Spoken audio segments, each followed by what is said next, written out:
With things back to normal, Paul called the disciples together and encouraged them to keep up the good work in Ephesus. Then, saying his goodbyes, he left for Macedonia. Traveling through the country, passing from one gathering to another, he gave constant encouragement, lifting their spirits and charging them with fresh hope. He came to Greece and stayed on for 3 months. Just as he was about to sail for Syria, the Jews cooked up a plot against him. So he went the other way by land back through Macedonia and gave them the slip.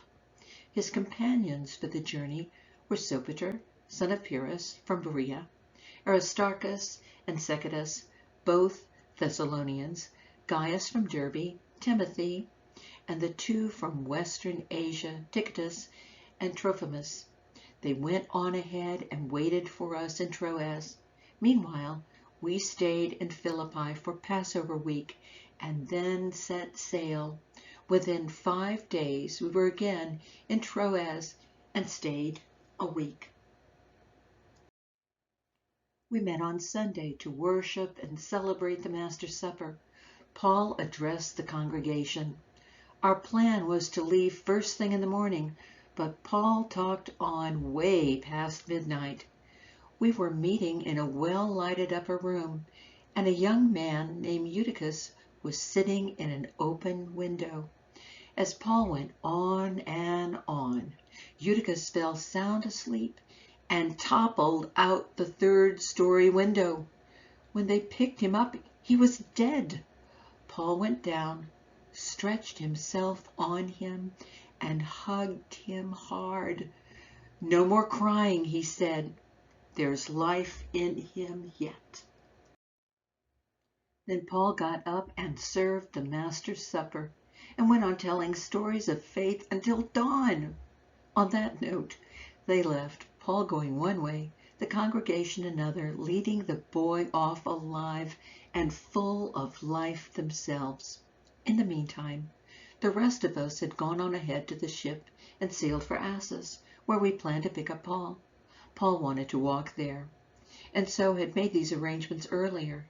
Things went according to plan. We met him in Assos, took him on board, and sailed to Mitylene. The next day, we put in opposite Chios, Samos a day later, and then Miletus. Paul had decided to bypass Ephesus so that he wouldn't be held up in Asia province. He was in a hurry to get to Jerusalem in time for the Feast of Pentecost, if at all possible. From Miletus, he sent to Ephesus for the leaders of the congregation. When they arrived, he said, "You know that from day one of my arrival in Asia, I was with you totally, laying my life on the line, serving the Master no matter what, putting up with no end of scheming by Jews who wanted to do me in. I didn't scrimp or trim in any way. Every truth and encouragement that could have made a difference to you, you got. I taught you out in public, and I taught you in your homes, urging Jews and Greeks alike to a radical life, change before God, and an equally radical trust in our Master Jesus." But there's another urgency before me now. I feel compelled to go to Jerusalem. I'm completely in the dark about what will happen when I get there. I do know that it won't be any picnic, for the Holy Spirit has let me know repeatedly and clearly that there are hard times and imprisonment ahead.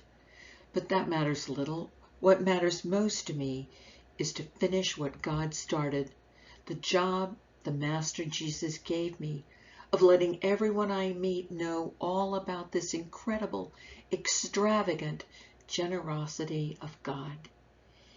And so this is goodbye. You're not going to see me again, nor I you. You whom I've gone among for so long, proclaiming the news of God's inaugurated kingdom.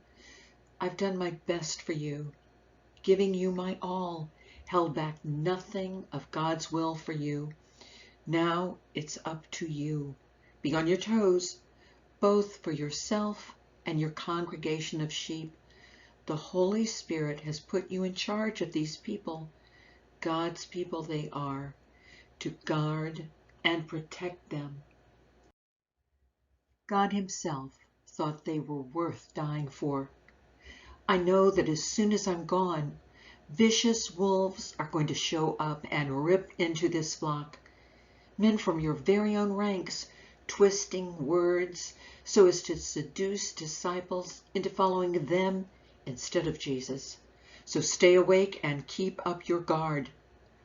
Remember those 3 years I kept at it with you, never letting up, pouring my heart out with you, one after another.